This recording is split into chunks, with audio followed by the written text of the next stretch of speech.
Well, greetings, peoples, folks, and space aliens. One more time.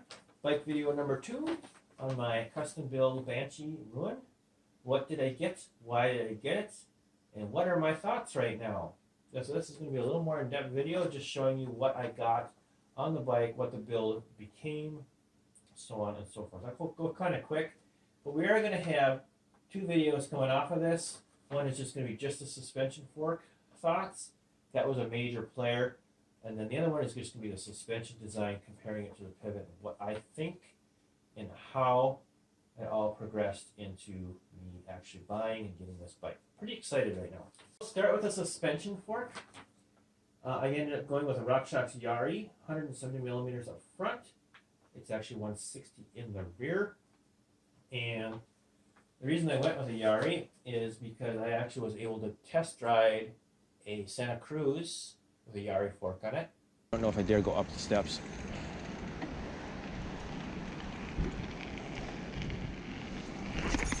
Oh, buttery smooth. Very, very nice.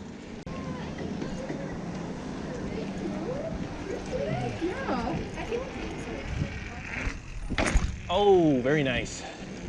A little rough in the landing, but I could very easily get used to this bike. I really liked the Yari fork, the way it felt, and I really love it on this bike. It's probably my favorite part about the bike so far. I decided to look at a couple different frames, and I ended up going with the Rune over the Titan because the Rune was 27.5. That's what my pivot was. That's where I wanted to stay. I always felt like the 29er bikes were too big, and they just didn't maneuver very well.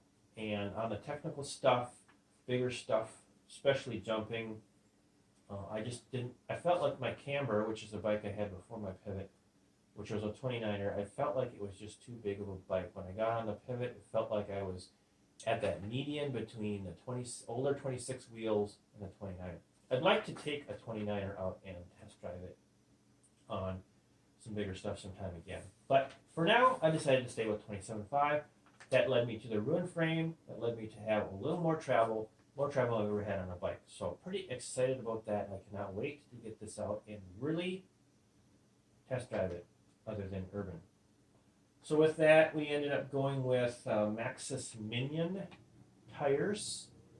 And I probably won't do any review on that because this is like the most common tire out there. I will probably compare it to the Vigilante on my pivots because I really like those tires.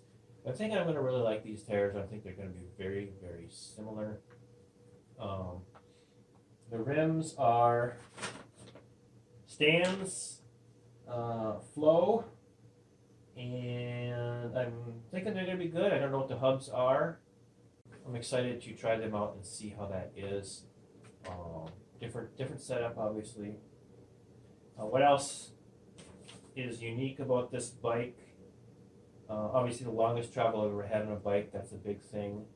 I've never had a Banshee before, that's another big thing. There's a couple other things. SDG. Tellus dropper post. I like it so far. It's very springy and very active.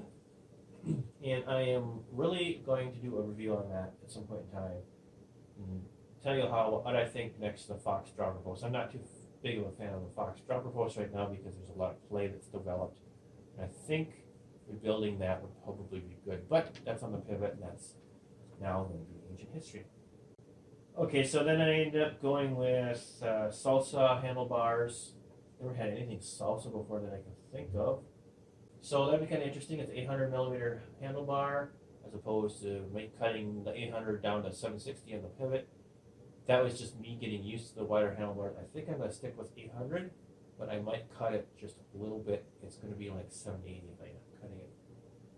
The grips and the saddle are identical to my pivot, and it's going with a new pair of North Shore grips, and I have the Specialized Bridge saddle on there. I really like that saddle. It is awesome. I also have Shimano clipless pedals that I had on my pivot for at least a couple years. The other big thing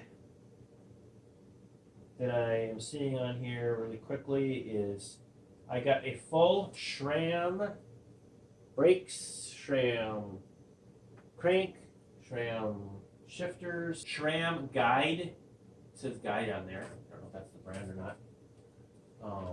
Brake levers up here. They feel a little gushy, but that's pretty much the way they are when they're brand new. So, never had a full SRAM. I've always liked the SRAM. Back in the day, I had gripe shift. You either had gripe shift, you had rapid expire, or you had dumb shifters. For those of you that have been around for a while, you're probably laughing because you know exactly what I'm talking about. And I've always wanted to have more of the components. Now I have a full drivetrain by SRAM. It's an Eagle drivetrain, which I think is exactly what was on the Santa Cruz I test drove, but I didn't get a chance to really play around with that much. So it's going to be really kind of interesting to see how that. I'm going to do a review on that, see how that. See what I think about that. Other than that, I'm starting to customize it out a little bit. I have my Eric's water bottle and my dad's water bottle mount. Yes, that's my dad's water bottle mount from probably 30 years ago, at least. Yeah, probably more than that. Well, no, it's probably 26 or more. So I'm pretty proud to have that on there, and the water bottle just barely fits in there. We're going to see how that goes.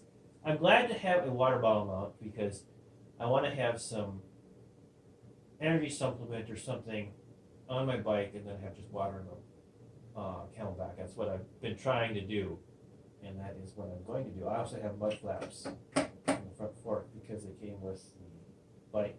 Pretty awesome. This hat also came with the bike. Pretty awesome. That's pretty much my setup. Like I said, I'm going to break away into other videos. I hope you enjoyed this.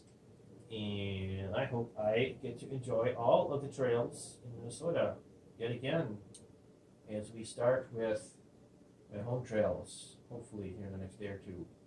Weather being retarded. It's actually snowing out there right now. What the hell? I've ridden this trail on every bike I've ever owned as of right now. Well, that actually doesn't look too bad.